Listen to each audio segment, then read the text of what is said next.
Ça fait maintenant 4 ans que la Syrie a été déstabilisée par les puissances occidentales, délibérément. Il y a eu d'ailleurs, je crois, quelque chose comme 250 000 morts depuis que les États-Unis et leurs domestiques ont commencé à vouloir déstabiliser le régime de Bachar el-Assad. Alors on peut dire que le régime de Bachar el-Assad était peut-être pas un régime très démocratique, mais d'une part, celui de l'Arabie Saoudite ou celui du Qatar, soutenu à bout de bras par les États-Unis, l'est encore moins. Et d'autre part, Monsieur al-Assad n'avait pas fait 250 000 morts en 4 ans parmi sa population. Alors, j'avais souligné le fait que cet afflux soudain de réfugiés était quand même bizarre, puisque ça faisait 4 ans que la situation était une situation de quasi-guerre civile, de guerre civile, on peut le dire, quoique c'est pas uniquement une guerre civile, c'est avec des interférences étrangères. Et normalement, on aurait dû assister à un flux continuel de réfugiés. Or, c'était pas ce qui s'était produit. On avait le sentiment qu'il y avait un tout petit flux, et puis d'un seul coup, à l'été, on avait eu des dizaines de milliers, des centaines de milliers de personnes qui étaient arrivées. Comme s'il y avait quelqu'un qui avait donné le feu vert, qui avait même organisé avec des passeurs toute cette opération. Il y avait d'ailleurs des choses extrêmement troubles, puisque George Soros, l'inénarrable George Soros, avec son Open Society, était intervenu pour dire qu'effectivement c'était très bien et qu'il fallait que l'Union européenne accueille tous ces migrants. Et il y avait un certain nombre de grands patrons qui avaient dit, notamment le patron d'Airbus, qui avait dit qu'il allait falloir donc baisser les salaires des ouvriers, des salariés européens, français et allemands notamment, pour se mettre au niveau de ces nouveaux venus. C'est invraisemblable, mais c'est comme ça. Il y a M. Moscovici d'ailleurs, le commissaire européen de nationalité française qui est à la Commission, qui s'était frotté les mains en disant que ça allait faire un petit surcroît de croissance, cet afflux de réfugiés. Et puis patatras.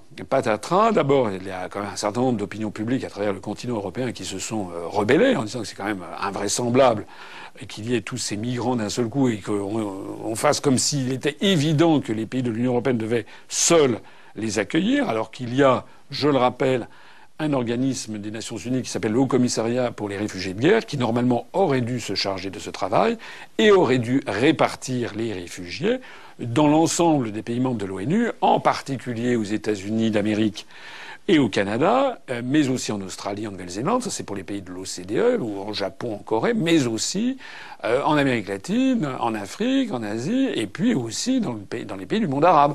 En particulier chez les frères arabes, notamment en Arabie Saoudite et au Qatar. Donc il y avait quelque chose derrière qui n'allait pas. On voyait qu'il y avait une manipulation qui se cachait derrière. Et il y a eu évidemment l'affaire des attentats parisiens. Alors cette affaire des attentats parisiens a d'un seul coup bouleversé la donne. Ces attentats ont d'un seul coup provoqué la fermeture généralisée, du moins la refermeture, ou du moins les contrôles aux frontières, l'effondrement de l'espace Schengen, des fermetures aux frontières décidées entre les pays de l'Union européenne et les pays alentours, par exemple entre la Hongrie et la Serbie, et puis même entre certains pays de l'Union européenne où des frontières ont été refermées. Et puis d'un seul coup, Mme Merkel a été obligée de faire un virage à 180 degrés. Elle avait dit qu'elle allait accueillir 800 000 migrants dans l'année. D'un seul coup, elle a fait un virage à 180 degrés. Monsieur Hollande, qui fustigeait encore 48 heures auparavant ceux qui voulaient contrôler les frontières, d'un seul coup, Monsieur Hollande a proclamé la fermeture des frontières. Puis il a fait du rétropédalage en se rendant compte qu'on ne pouvait pas fermer les frontières parce que tout a été supprimé entre la France et les pays limitrophes, notamment entre la France et la Belgique, dont venaient d'ailleurs justement, semble-t-il, les assassins des attentats du 13 novembre à Paris. En bref, c'est l'ensemble même de cet afflux de réfugiés de guerre en Europe qui a été posé. Et alors aujourd'hui, donc, ce week-end, 28 et 29 novembre, on apprend quoi ? Eh bien que les pays de l'Union européenne se sont réunis avec la Turquie et qu'ils sont convenus de verser 3 milliards de dollars, excusez du peu, à la Turquie pour que la Turquie freine les afflux de réfugiés. Alors, ça veut dire quoi ? Ça veut dire plusieurs choses. La première, c'est qu'à l'évidence, il s'agit d'un chantage. On comprend mieux le rôle qu'a joué la Turquie. C'est très probablement la Turquie qui, d'un seul coup, a laissé partir un très grand nombre de réfugiés de guerre à partir de l'été, qui d'ailleurs a en envoyé des centaines et même des milliers mourir dans des conditions atroces en Méditerranée orientale. Ça ne gêne pas le régime d'Ankara. Donc ils ont laissé partir ça en réalité pour faire pression sur l'Union européenne. N'oublions pas que la Turquie est en phase de négociation sur l'adhésion à l'Union européenne. Comme l'adhésion de la Turquie à l'Union européenne n'est pas souhaitée par les pays membres de l'Union européenne très majoritairement, je ne crois pas qu'il y ait beaucoup de pays membres qui le souhaitent, elle est imposée par Washington. Je l'explique depuis des années, je renvoie à ma conférence, les conférences qui gouvernent la France, par exemple. Ce sont les États-Unis d'Amérique qui exigent l'entrée de la Turquie dans l'Union européenne afin de faire coïncider le périmètre de l'OTAN, périmètre militaire, avec le périmètre de l'Union européenne, périmètre civil. La Turquie étant membre de l'OTAN depuis 1955, les États-Unis souhaitent qu'elle devienne membre de l'Union européenne pour avoir ainsi tout un glacis géopolitique qui encercle la Russie au nord-ouest, à l'ouest et au sud-ouest, et qui, de surcroît, puisse surveiller le Moyen-Orient, notamment la Mésopotamie. Voilà la situation. Et donc, les pays de l'Union européenne sont tombés d'accord, semble-t-il aujourd'hui, pour donner 3 milliards de dollars à la Turquie. Du moins, l'Union européenne va donner 3 milliards de dollars à la Turquie pour que celle-ci freine cet afflux de réfugiés. Alors, deuxième enseignement à tirer, je rappelle à ceux qui l'ignoreraient que l'Union européenne n'a pas d'argent, que lorsqu'on dit les fonds européens vont être versés, ce ne sont pas des fonds européens, ce sont les fonds qui sont versés par les pays contributeurs nets à l'Union européenne, dont la France. Je rappelle que la France paye à peu près 1/6 du budget global de l'Union européenne.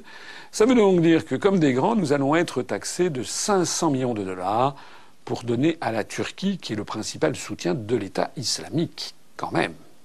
Je rappelle qu'en janvier dernier, Jean-Claude Juncker, le président de la Commission européenne, avait décidé d'augmenter de 1,8 milliard d'euros les dons de l'Union européenne au régime de Kiev, qui a partie liée avec les néo-nazis de Svoboda et de Pravi Sector, qui avait donc coûté 300 millions d'euros à la France.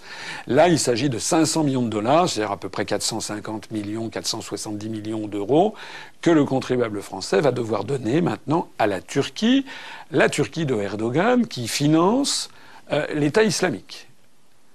Donc c'est quand même assez invraisemblable, c'est même une honte, c'est même un scandale d'État ce qui se passe. Ce qui se passe, c'est que la France, le gouvernement français, d'un côté, veut essayer d'ameuter la population, de faire l'union nationale, derrière des dirigeants qui, en fait, ont des relations maintenant plus que troubles. C'est même, ils financent un pays comme la Turquie, dont il est avéré qu'elle finance l'État islamique qui est prétendu responsable des attentats de Paris. Voilà la situation telle qu'elle est en Syrie.